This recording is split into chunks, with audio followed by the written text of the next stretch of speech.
はいどうも。今回は以前カビ取りをして撮影に使用しているこちらの EF レンズのオートフォーカス不具合を修理します。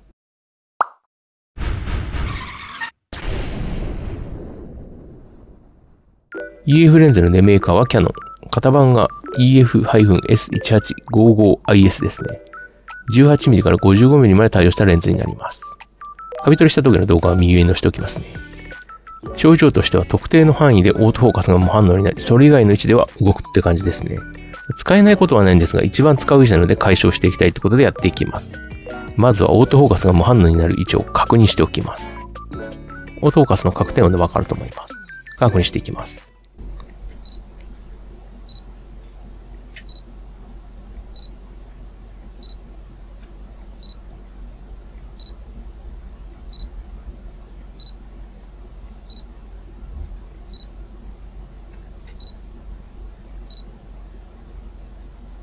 出ましたね。まずはこの位置が始まりです。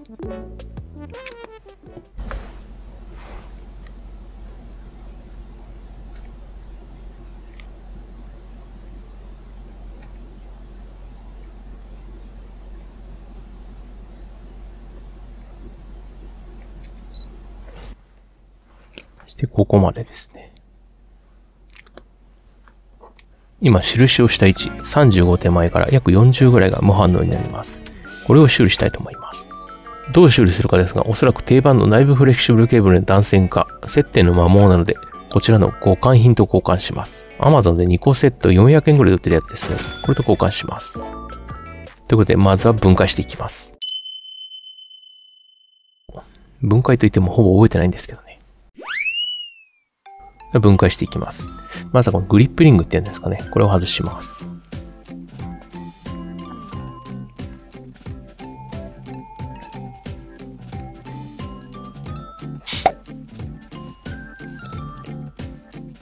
以前貼り付けたマスキングテープありますね。結構ボロボロになっちゃってますね。これはまた何かに交換します。次はマウント側から分解していきます。端子のある方ですね。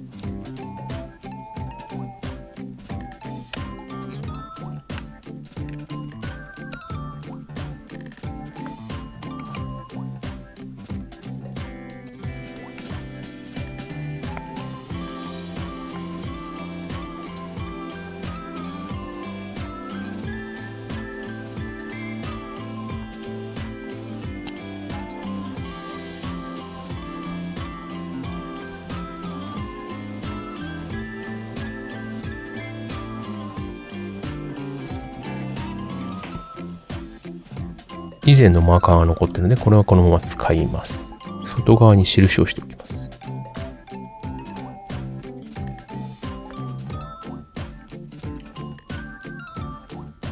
基板を外します。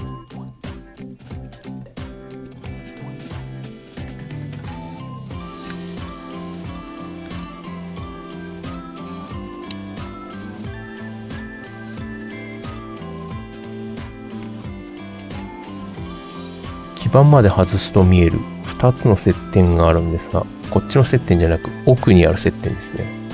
あの接点がオートフォーカスの接点です。で、まだまだ分解していきます。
このユニットが以前カビあったやつですね。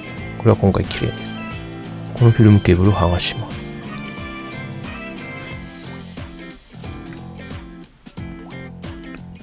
両面テープが溶けてる感じです。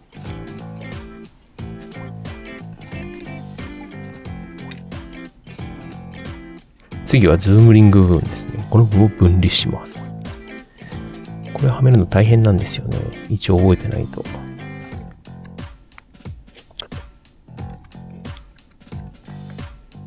この部分ですね。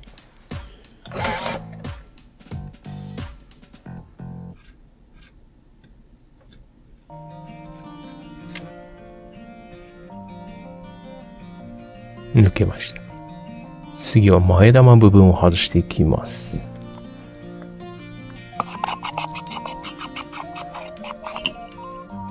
ちなみにこれレンズカバーです。前玉はこのカバーっていうんですかね。名板が貼ってあるだけのはずです。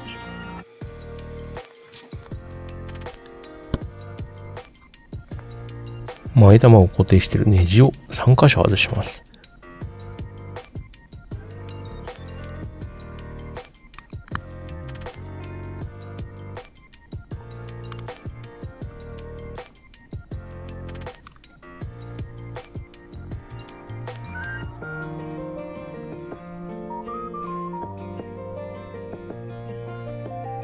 次はこの部分にあるネジを外します。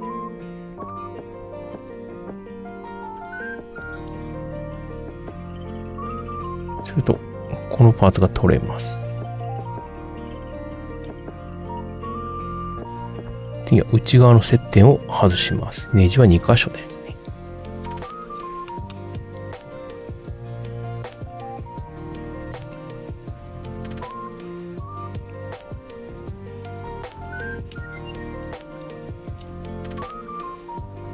次はこの2つを分離します。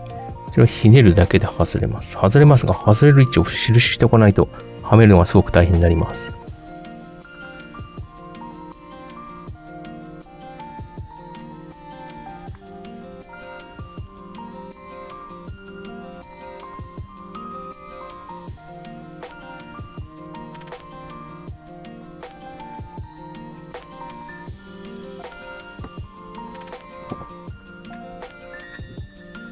外れます。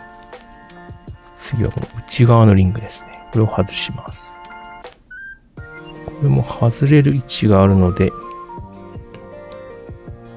外れる位置を印します。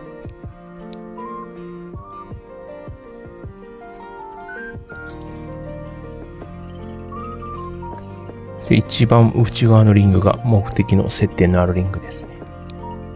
見た感じそこまで傷等はなさそうに見えますけどね。配線も断線は特になさそうに見えます。まあ一番可能性が濃厚なのはこれなので、一応このケーブルは交換します。再利用できるように綺麗に剥ぐようにはしますけどね。やっていきます。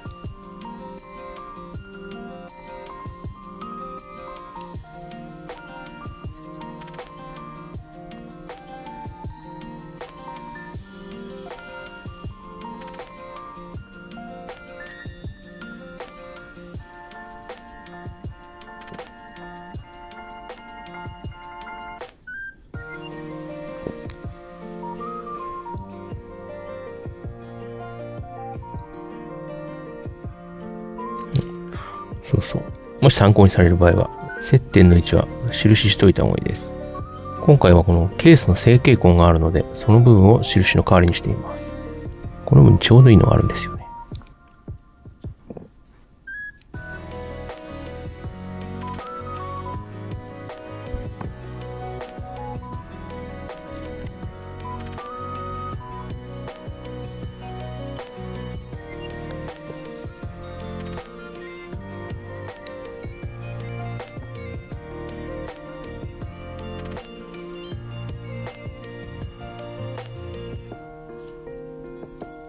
両面テープ部分を清掃します。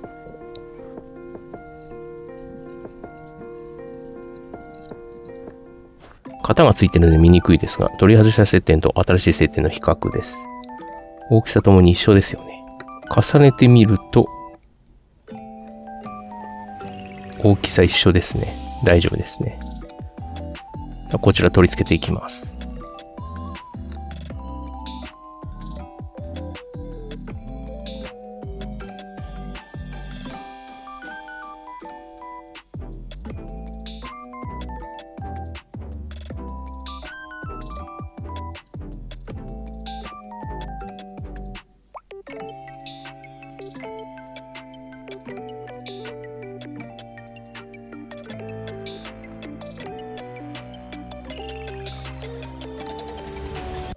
道ずれなくうまく貼り付けてきたので元に戻していきます。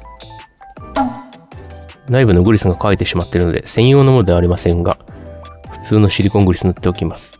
本来はヘリコイドグリスっていうんですかね、を塗った方がいいみたいですね。まあそれの代用ですね。これがしっかり使えるかわかりませんよ。前回はこれでした。とりあえず清掃します。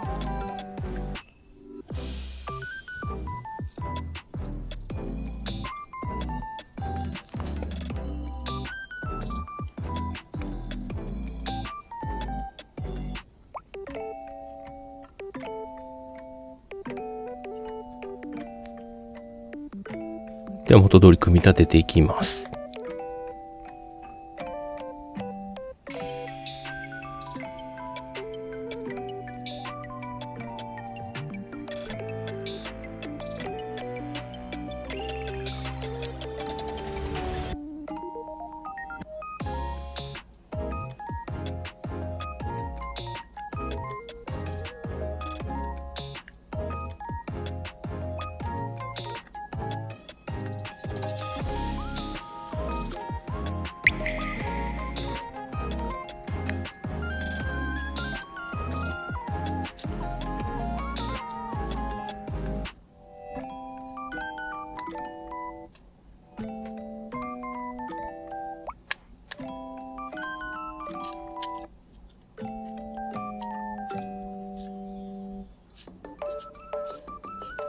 しっかりした位置にはまるとギアが簡単に動くようになるんですよね。これが正解の位置ですね。あまりこの位置意味なかったです。次は回り止めですね。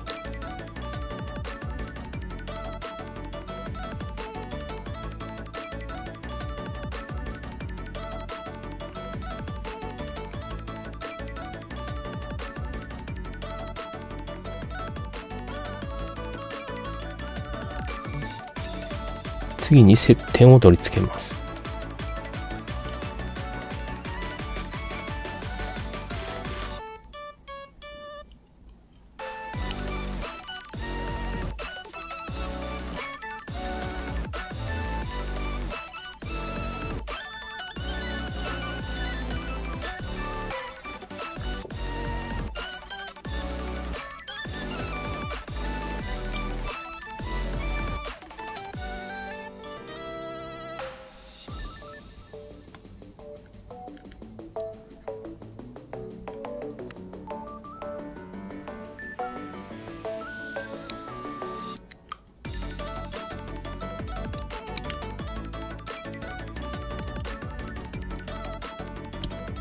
前玉を清掃して取り付けておきます。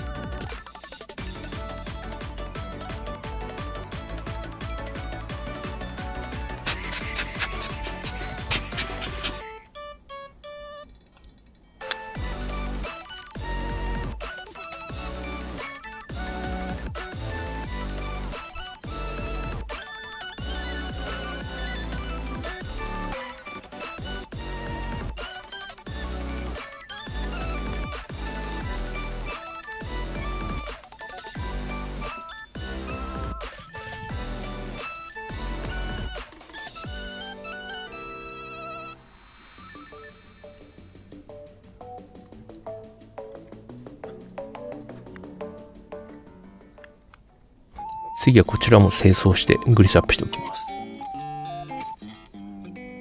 そんなに乾いてないです。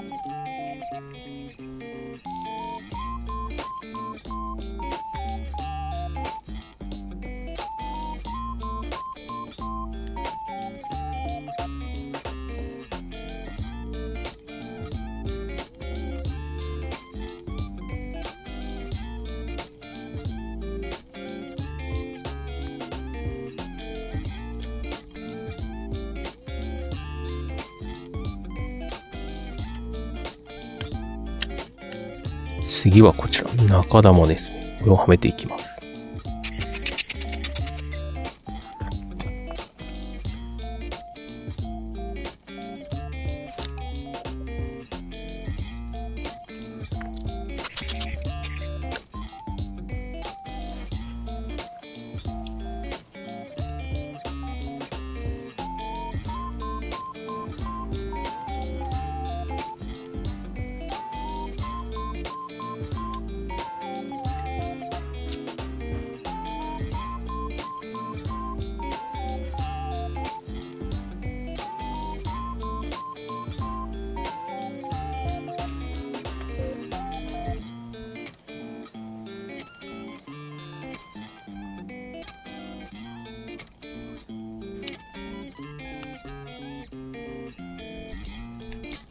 次はズーム側の回り止めです。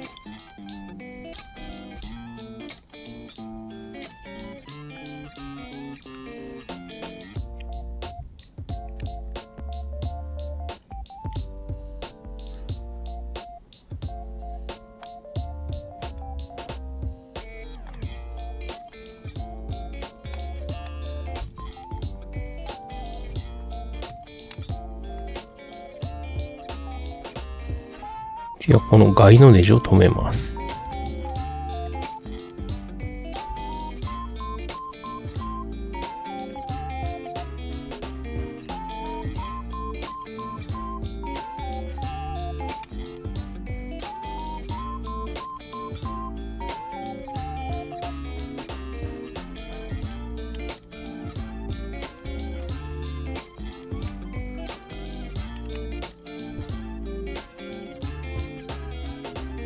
ズームの接点を取り付けます。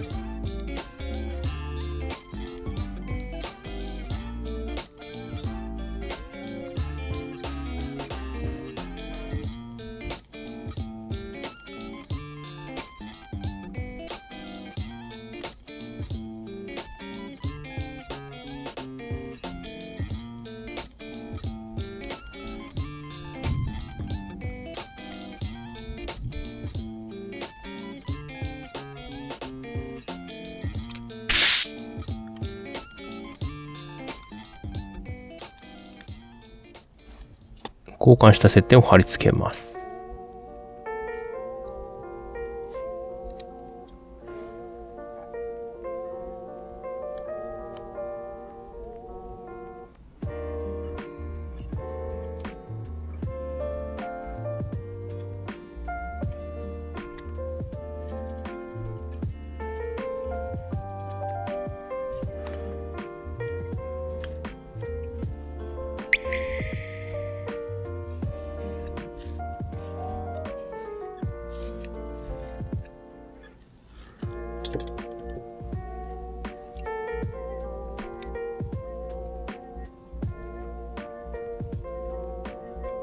見にくいですが、この部分ですね。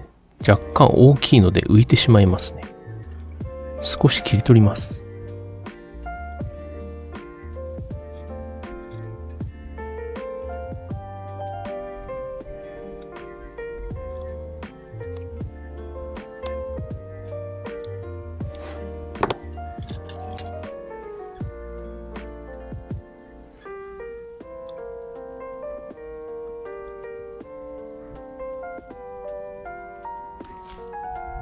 貼り付けてきました。下の部分が若干大きいので、もし参考にされる場合は少しだけ切っといた方がいいかもしれないですね。動きは問題なさそうですね。剥がれないことを願っておきます。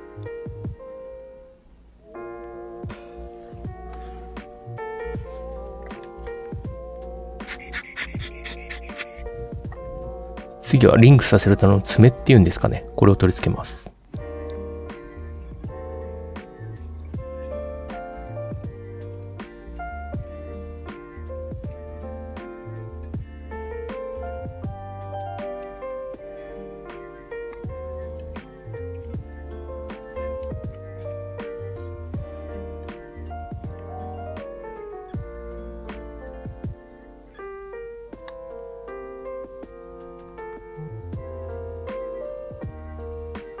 この状態での動きを見ておきます。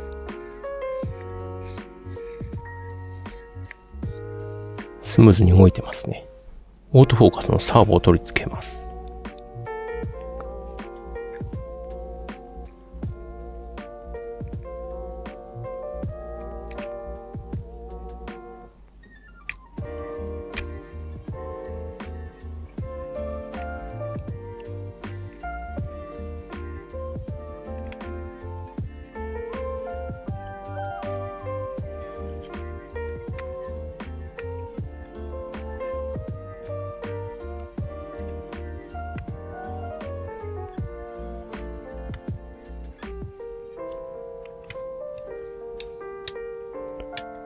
スイッチの切り替え問題ないですね。これ一応確認しといた方がいいです。外すときもこの中にある爪がここに引っかかってると外れないので、こちら側に引っ張りながら外すと外しやすいかもしれないです。基板を取り付けます。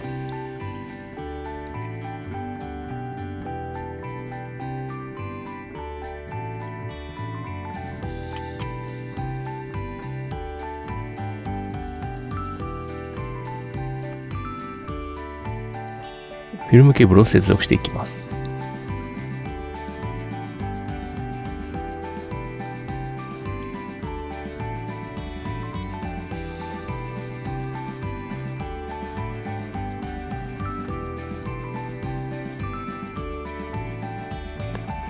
新しい接点若干硬いですね。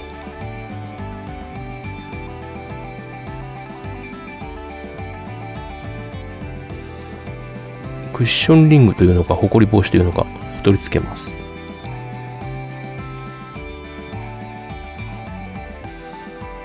マウント部分を取り付けます。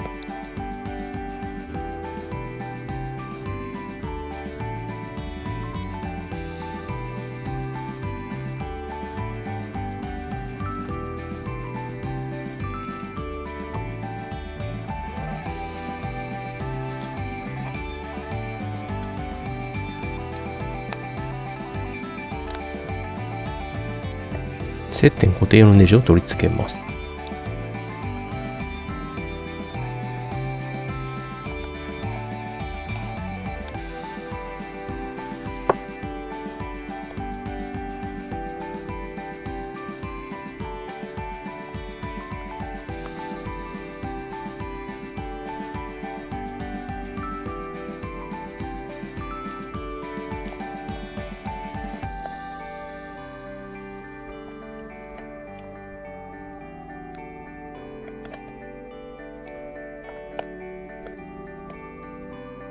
次はマウントのネジ4箇所ですね。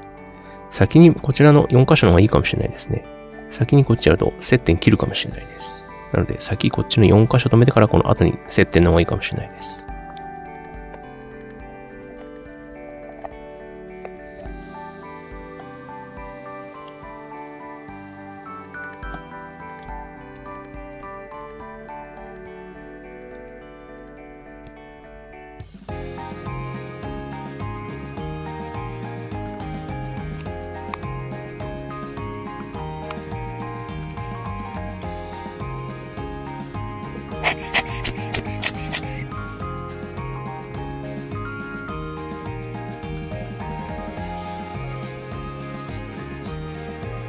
グリップのリング部分以外を組み立ててきたので、動きを見ておきます。まずはズームですね。スムーズですね。フォーカス。大丈夫ですね。さあこの部分を貼るだけなんですが、以前ここマスキングテープあったんですけど、マスキングテープだとベタベタになるんですよね。なんか別のものを探したいと思います。薄いプラスチックのものがいいんですけどね。何かいいものないですかね。何か探してきます。いい感じのもの見つけてきました。これ何かというと、ペットボトルのこの底の部分ですね。そこそこの厚さでそこそこの強度があります。若干正傾向がありますけどね。これぐらいなら気にならないと思います。これを切って取り付けていきます。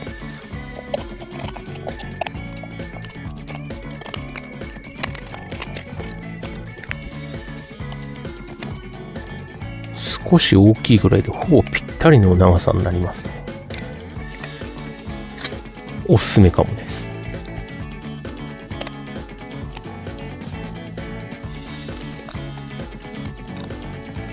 切れたので、はめてみます。約5から6ミリ大きいだけですね。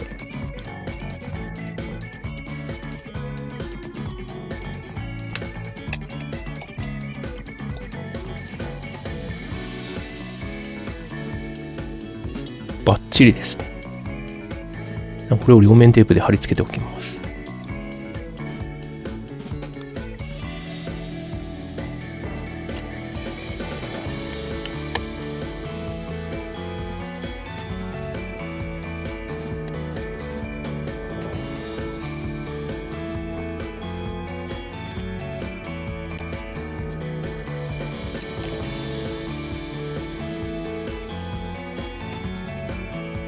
貼り付けるとこんな感じになります。動きもスムーズですね。若干リングが浮いてしまうかもしれませんが、動きを妨げるよりいいですよね。リングはめていきます。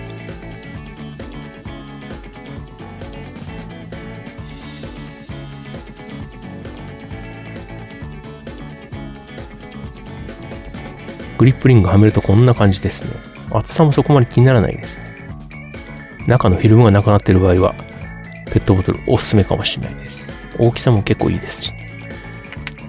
経年劣化はするでしょうが、多少持ってくれると思います。ということで、組み立てこれで完成ですね。次は動作確認をします。まずは電源を入れてエラーが出ないかどうかですね。大丈夫ですね。次、オートフォーカスが反応するかどうか。大丈夫ですね。問題の今印してあるんですが、この範囲が動くかどうかですね。初めから順に見ていきます。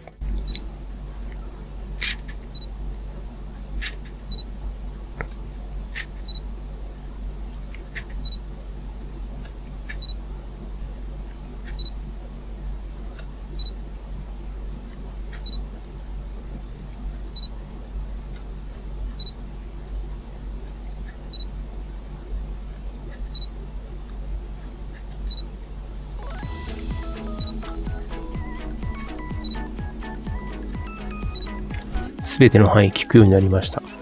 これで修理完了ですね。いや、ちょうどこの辺が使う距離なんですよね。